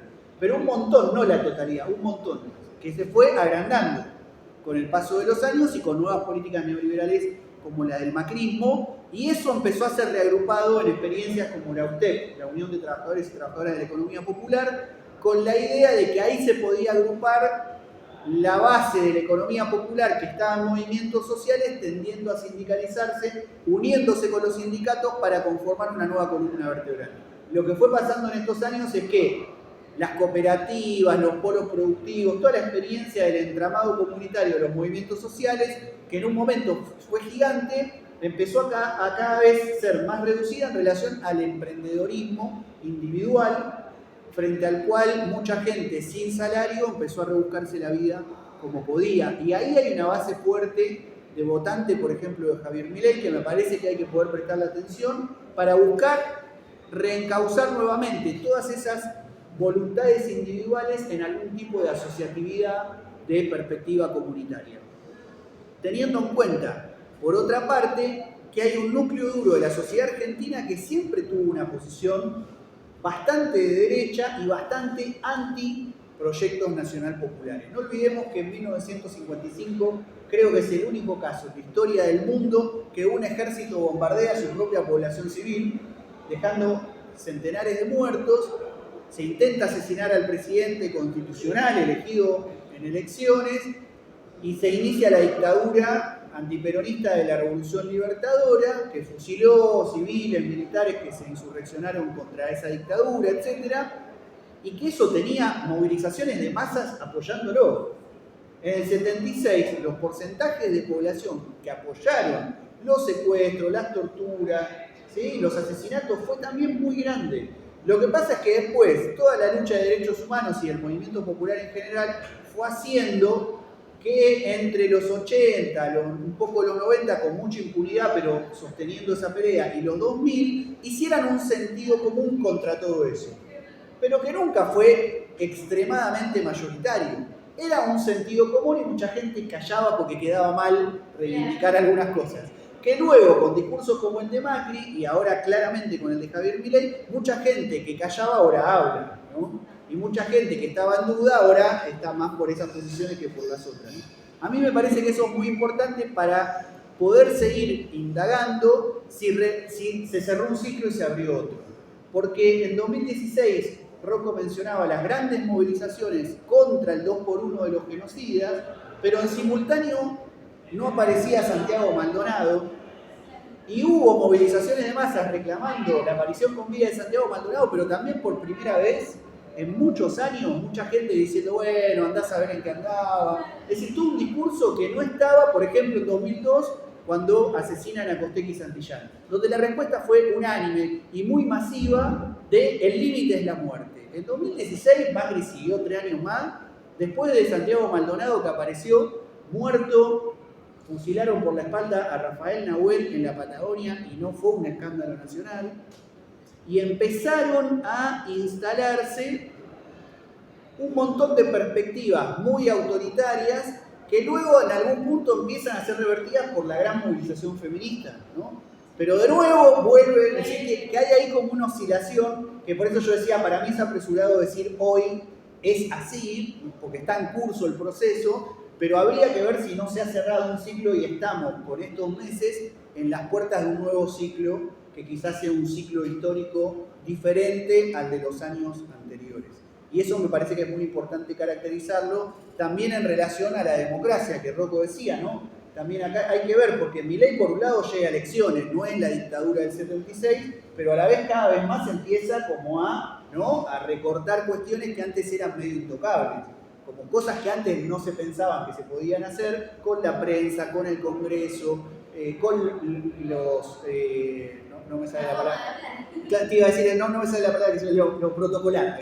Lo protocolar de la figura de un presidente, las relaciones internacionales. Es decir, se han visto trastocadas una cantidad de cuestiones en muy pocos meses que dan para pensar cuánto de respeto por lo mínimo del régimen democrático puede sostener un gobierno como esto. Pero bueno, también son, algunos no llevan un año todavía, ¿no? Es un montón, parece eterno, pero todavía no llevamos un año. Y bueno, hay tanto para poder analizar. Exacto. A mí me surge la duda y siento que hay algo que está dando vueltas, es la cuestión de las redes. Las redes, todo el movimiento de la libertad avanza, Milei lo supo interpretar muy bien y siento que es un lugar que los movimientos populares, de la gente, todavía no logramos habitar bien como un lugar de militancia y como algo de tener en cuenta, porque tanto lo que decía Rocco de estas situaciones se sale en comunidad, como la experiencia de los 90, de los rockeros, de estar en la esquina, de que vos compartías con un grupo de gente. Las redes lo limitan, tanto el lado de ellos como el nuestro. Cada uno acá tiene la versión del mundo que quiere. A mí me ha pasado de trabajo cruzarme con gente que directamente me dicen, bueno, perfecto, vos te querés a ella, yo te creo a él, y no hay nada, en el medio no hay nada, no hay un puente que puedas tener con ellos de diálogo, de lo que sea. Y eso, ¿cómo podemos pensar las redes como un nuevo lugar para militar? Como hicieron ellos de alguna manera, ¿cómo poder interpretarla para poder plantear nuestras ideas y por lo menos estar en pie de discusión? No sé si alguien más quiere también decir algo para aprovechar y después hacer una evolución. Sí, creo que en parte coincido con el hecho de que ahora se está poniendo como mucho el foco en que todos los discursos se distorsionan en las redes. Y en lugar de verlo como una herramienta más para poder como acercarse más a la situación y verlo de otra mirada, es el hecho de atacar constantemente al uso de redes que utilizan la de la verdad, pero también usarlo nosotros como una herramienta como para contrarrestar ese como enfoque que dan ellos y no martirizarlo como que usar las redes para quitar está mal, o hay que otra manera, o la lucha en la calle, claramente la lucha en la calle, pero si ellos llegan hasta donde están por básicamente ese tipo de militancia, es porque hay algo que no estamos viendo, o que se está pasando por alto, y que deberíamos prestar un poquito más de atención, y me imagino, por ejemplo, la gente joven, que más que nada fue la que se mandó también, a ver si se centró en eso, en el discurso que se generaba en las redes, que se viralizaba, y yo creo que también tendríamos que, como compañero, ver una forma de adaptar esas herramientas a un modelo que se vea y que llegue a las otras. Yo creo que también, más allá de que las redes sociales se utilizan para eso, creo que desde la parte de ellos no hay una persona de que se entiende. Hay mucha computadora, mucha gente que copia y pega en el sentido de que hay un militante, no es un militante. Entonces, un militante que tiene 20 cuentas en Twitter y vos comentás algo sobre relacionado a eso y te responden 40 personas que no existen. Es como que también su militancia no existe. Es como que inventan cuentas, inventan, no me acuerdo la palabra, robots, por ejemplo. Bots. Exactamente, esa palabra. Y desde ese lugar militan. Yo creo que vos entras a algo de ley, tenés 40.000 comentarios, corazón, besos, abrazos, y vos mirás el perfil y no es una persona real. Pero alguien que no reconoce o no se da cuenta de eso, ay, tiene un montón de gente detrás. Y como que sí, nosotros está todo bien, pero yo creo que nuestra militancia no sé si hoy puede combatir contra eso. Tampoco se sentido que nosotros no vamos a hacer 20 cuentas para bardear a alguien Sí. y delitar a alguien. El banco de esa es una manera más directamente, creo yo, de combatir en redes, pero de alguna manera va a haber que pensarlo, porque las redes nos van a acompañar en adelante y forma parte también de pensar cómo va a ser la nueva democracia y cómo van a ser las nuevas discusiones políticas. Porque obviamente la lógica de redes, el hecho de que haya una persona gritando, que te diga algo, que te despierte emociones, te llama. Y eso obviamente le vas a dar una pelota que lo que hace mucha gente tiene una publicación con datos. Eso creo que todos lo hemos hecho, como diciendo, bueno, estoy haciendo algo, capaz no ves, nada más te estás capaz de quitar un poco la culpa, como diciendo, che, muestro esto, pero eso a la gente no le llama la atención.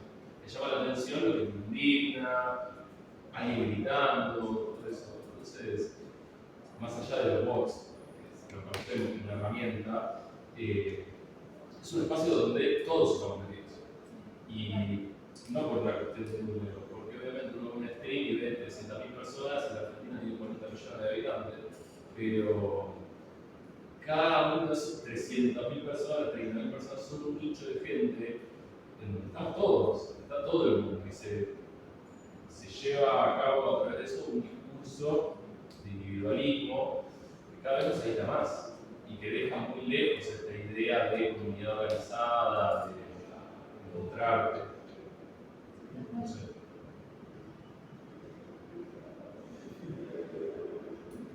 ¿Qué es el supercoordinador? Decimos unas palabras finales sobre esto, ¿no? ¿Puede ser? Sí. No, bueno, Rocco trabaja algo de esto en el libro, así que de paso aprovecho para promocionar al profesor. Lean su libro. Y no es por venderlo porque no trajo. No trajo, así que no pueden decir que esto es una cuestión de El libro negocio. de Mariano está. Si alguien quiere ver alguno o alguno de mis libros anteriores, traje alguno que otro, pero en el libro de Rocco hay algo de ese trabajo que me parece interesante. Él recupera, no sé si alguien más después puede ampliar, obviamente si tiene ganas, la idea de redes antisociales. Yo ya empecé a usarlo el término. Me parece que hay una cuestión fundamental que es pensar, primero, hay un desarrollo tecnológico que vino para quedarse y quizás se profundice, eso me parece que es importante tenerlo en cuenta, pero dos o tres cuestiones elementales. Una que es una vieja discusión, las tecnologías no son neutrales, como no son neutrales los estados. Ahí creo que hay algo importante, porque muchas veces está la idea de que, bueno, usamos la herramienta como nos parezca para nuestros fines, y no. Está construida con una determinada, funciona con una determinada lógica que estructura también una determinada subjetividad y una determinada práctica. Entonces me parece que eso es importante tenerlo en cuenta, junto con algo que creo que cada vez más se nos presenta como un desafío, que es cómo construir una eficacia política de intervención que no sea en espejo con nuestros enemigos. Vieron que se habla también, así como se dice bot, los trolls, se habla ejército de trolls, ¿no? Bueno, esta discusión fue una discusión clave para la tradición revolucionaria en décadas anteriores, donde había guerra popular y prolongada para hacer una revolución. Y eso se hacía vía un camino armado también, de confrontar con ejércitos con otros ejércitos. Y la discusión estuvo muy presente. ¿Cómo construir una fuerza popular que no sea a imagen y semejanza del ejército tal como se constituye para las masacres, ¿no? Y me parece que si entramos en una discusión de guerra mediática, por ejemplo, tendríamos que, digamos, prestarle mucha atención a eso, que el modo en que nosotros construyamos una eficacia que necesitamos construir, porque si no, siempre es la eficacia de ellos y las buenas intenciones nuestras, eso no, pero digo, no dejar de tener en cuenta esto, porque me parece que todo este último tiempo hubo como una especie de desesperación de ver cómo también intervenimos en las redes para contrarrestar, y capaz que es un poco un territorio bastante ajeno que produce efectos bastante contrarios a los que buscamos.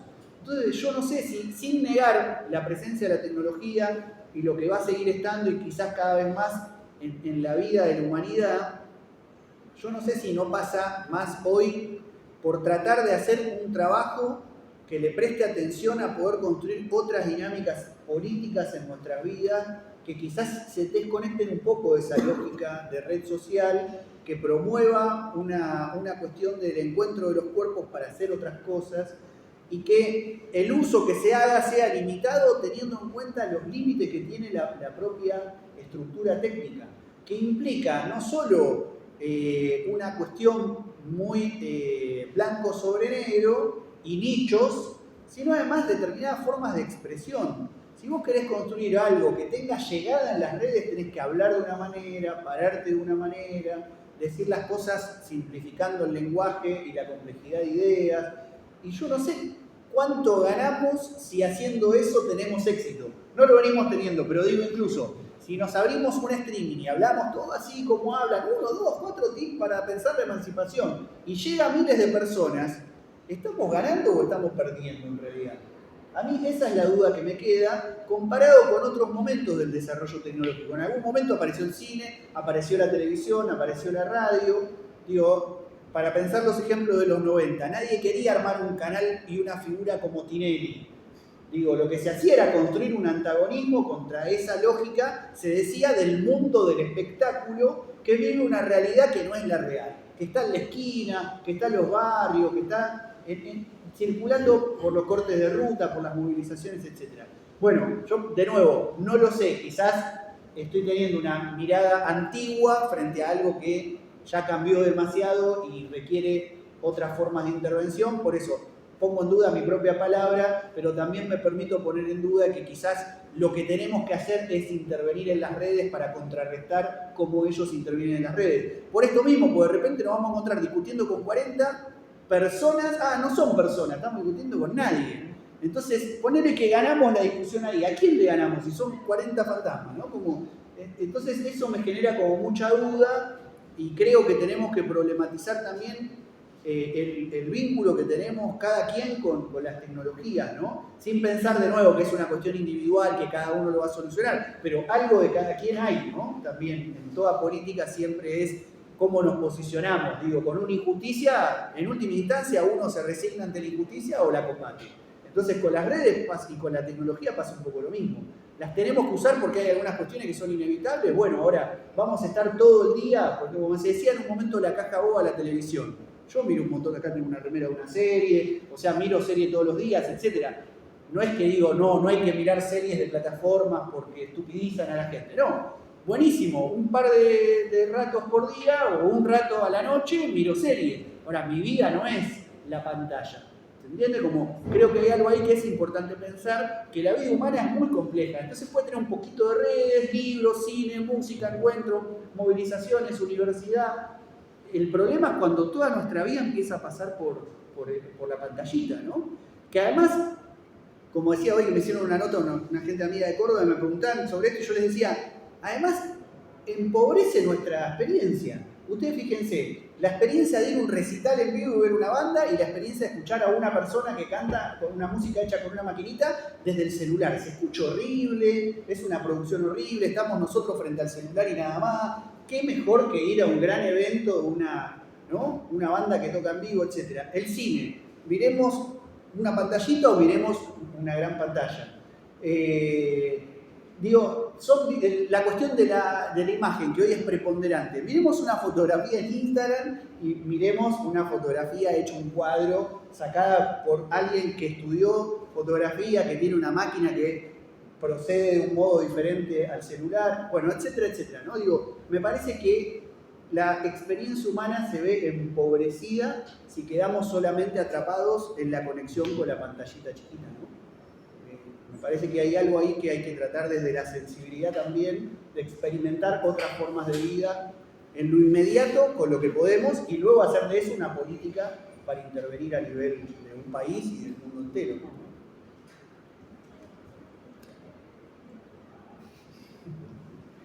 Unas palabras, mira, el último tuit voy a hacer. No, un agradecimiento de nuevo, un agradecimiento por la posibilidad de la conversación. Y creo que tenemos que ser capaces de defender lo público, de sostener lo público.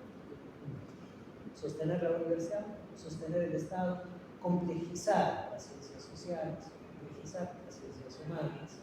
Y efectivamente, estas cosas que ustedes intuyen, las redes sociales, pero también deben ser motivos de escrutinio, de estudio. Las ciencias humanas son sociales, en tanto y en cuanto reflexionan sobre lo colectivo. Las ciencias sociales son humanas porque vibran la condición vitalista de la existencia, de la vida. Y me parece que efectivamente sostener lo público puede implicar complejizar esas ciencias que venimos a aprender acá, que practicamos para tratar de entender el mundo donde vivimos y hacerlo un lugar más habitable. El mundo es una gran cosa para imaginar, pero si pensamos en la Argentina como nuestro mundo habitable y de la Argentina podemos dejar algún legado al mundo del siglo XXI, me parece que aportamos nuestra pequeña gota de saber, nuestra pequeña gota de sangre, a una vida emancipada, a una vida en común, a una vida que vale la pena ser vivida al margen de la explotación de la condición belicista que nos proponen ellos. Yo creo que tuvimos una buena conversación. Y fue una buena conversación en tanto y en cuanto está en un lugar público, en tanto y en cuanto está en presencia, está en el viejo mundo analógico, que no quiere decir negar el mundo digital donde también habitamos, pero es un mundo más complejo, es un mundo donde hay profundidad, hay olores, hay historizaciones, hay complejas formas de la lengua, porque hablamos bajo forma de una lengua nacional, pero hablamos de lengua proxémica, de formas de nuestro rostro, de forma a través de la ubicación del cuerpo sobre una silla. En fin, creo que fue una buena conversación porque creo que nos nos vamos de esta conversación de una manera renovada respecto de cómo entramos a esta aula cuando empezó la conversación. Esa es la construcción de una comunidad. Si nos vamos transformados, nos vamos de alguna manera mejorados, porque nos vamos con algunas ideas que en nuestra propia individualidad no estábamos en situación de poder pensar. Así que muchas gracias.